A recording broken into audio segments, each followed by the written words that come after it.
كيف نعالج السعال والحمى وضيق التنفس خاصة في هذا الزمن الذي كثرت فيه الأوبئة والأمراض الفيروسية بكثرة؟ ما هي الوصفات الطبيعية لحماية أجسامنا من خطر هذه الأوبئة والفيروسات؟ وما هي الطريقة المثلى لوقف السعال الطويل وألم الصدر وطرد البلغم؟ السعال رد فعل طبيعي يحمي رئتيك من خلال إزالة مهيجات الرئة من الشعب الهوائية لمنع إصابتك بالعدوى. السعال الموسمي علامة على جودة النظام المناعي، لكن السعال المستمر قد يكون أيضا علامة على حالة مرضية أو عدوى كامنة مثل البرد والإنفلونزا. قد يسبب السعال طويل المدى أعراضا جانبية غير مرغوب فيها، مثل ألم الصدر والإرهاق والدوار والحمى ونقص التحكم في المثانة. أيضا قد يعرقل السعال النوم والعلاقات الاجتماعية والعمل. يمكنك اتباع ما سيتم ذكره في هذا الفيديو من كنوز المعرفة، وسوف تتخلص بحول الله من السعال وأعراضه، ومن ضيق التنفس المزعج وألم الصدر وطرد البلغم والحمى. أولا، تناول الثوم.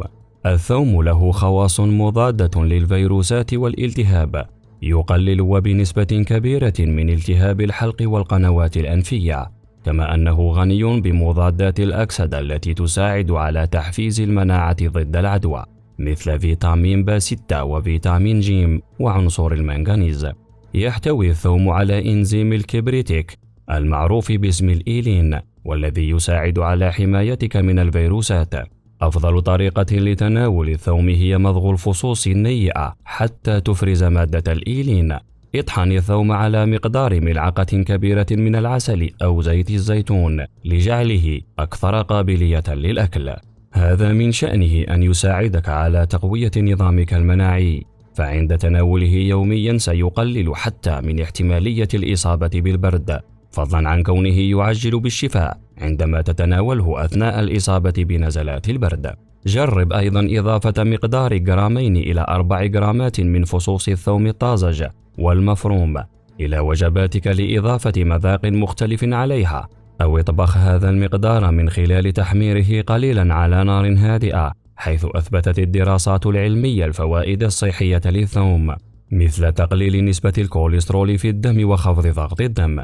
هناك العديد من الأشكال الأخرى المتاحة للثوم، مثل توابل الثوم ومسحوقه وملح الثوم.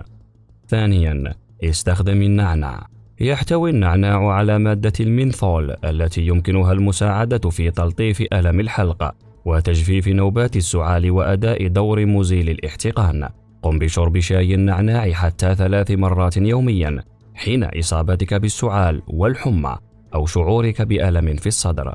يمكنك أيضا استخدام زيت النعناع، وهذه الطريقة في العلاج تتمثل عن طريق التدليك بزيت النعناع لفرك كامل الجسم، ويمكنك التركيز أثناء الدلك على منطقة الصدر والرقبة. تناول شاي الزعتر. يستخدم الزعتر كثيرا في علاج عدد كبير من أمراض الجهاز التنفسي، وعلى رأسها السعال والإنفلونزا، لأن الزعتر بمكوناته القوية يساعد على استرخاء عضلات الحنجرة وتقليل الالتهاب.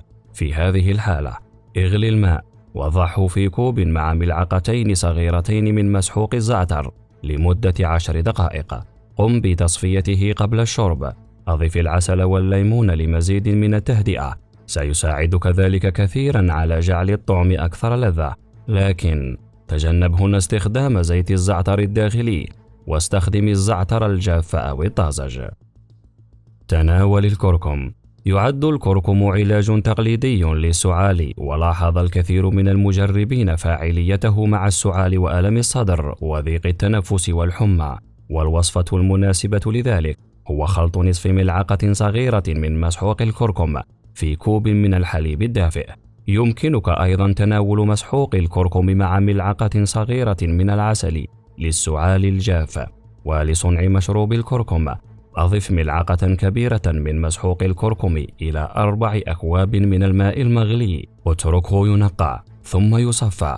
أخلطه مع بعض الليمون والعسل لتهدئة إضافية للسعال. تغرغر بالماء المالح. يتم استخدام المياه المالحة للمساعدة في تخفيف التهاب الحلق ويمكن أن تساعد أيضا في التخلص من السعال عن طريق البلع وطرد البلغم. اخلط ملعقة صغيرة من الملح في 250 مليلتر من الماء الدافئ وذوبهم بالكامل، ومن ثم تغرغر لمدة 15 ثانية. كرر هذه الطريقة حتى نفاذ كل الماء. اشرب السوائل. يعد شرب الماء مهم للسعال الرطب والجاف على حد سواء. تساعد السوائل على تقليل المخاط التي تقطر في الحلق وتسبب السعال. تعد كل المشروبات جيدة ما عدا المشروبات التي تحتوي على الكافيين، لأنها ستشعرك بالجفاف وستهيج الحلق. تناول ما يعادل 250 مليلتر كوب من الماء يوميا على الأقل إذا كنت تعاني من السعال.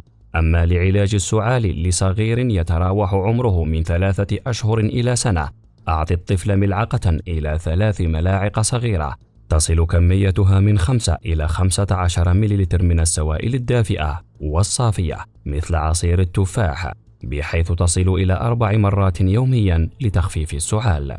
هذا بالإضافة إلى السائل الذي يتناوله بشكل طبيعي مثل لبن الأم أو الغذاء البديل له. استنشق البخار المتصاعد.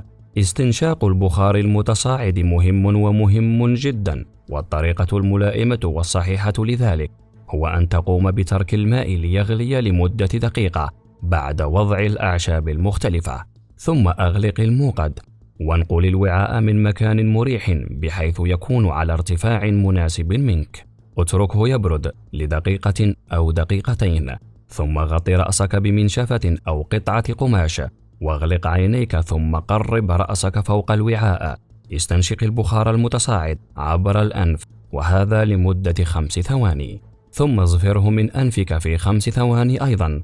كرر عملية التنفس مرتين عبر أنفك ومرتين عبر فمك بالتبادل، لكن لا بد من الاستمرار في تنفس البخار لمدة 10 دقائق مع المحافظة على مسافة 30 سنتيمتر بين رأسك وسطح الماء كي تتجنب تعريض وجهك للحروق نتيجة اقترابك من الأبخرة. كذلك كرر جلسات العلاج بالبخار كل ساعتين إذا كنت تعاني من سعال سيء، ولا تنسى تمخيط أنفك والسعال لطرد البلغم باستمرار أثناء جلسة العلاج. أضف حفنة من الفلفل الأسود أو الفلفل الحار إذا لم تحصل على النتائج المرضية، لكن عزيزي المشاهد تجنب إضافة كمية زائدة لتتجنب تهيج أنسجتك. وأخيرا حاول أن تسعل عقب جلسة العلاج بالبخار. جرب السعال بعد العلاج بالبخار من أجل طرد البلغم، وذلك في حالة لم تسعل بعد. ولا تحاول بلع البلغم مجددا بعد السعال، بل ابصقه في منديل أو في الحوض، وستتفاجأ بالنتيجة، لأن الوصفات التي ذكرناها لكم أعزائنا المتابعين في هذا الفيديو هي مجربة وفعالة وناجحة، والشفاء بيد الله. أتمنى متابعين الأفاضل أن يكون الفيديو قد نال إعجابكم ورضاكم. شاركوه مع أصدقائكم لتعم الفائدة، ولا تنسوا الضغط على زر الإعجاب. تمنياتي لكم بدوام الصحة والعافية. دمتم لنا أوفياء، والسلام عليكم ورحمة الله وبركاته.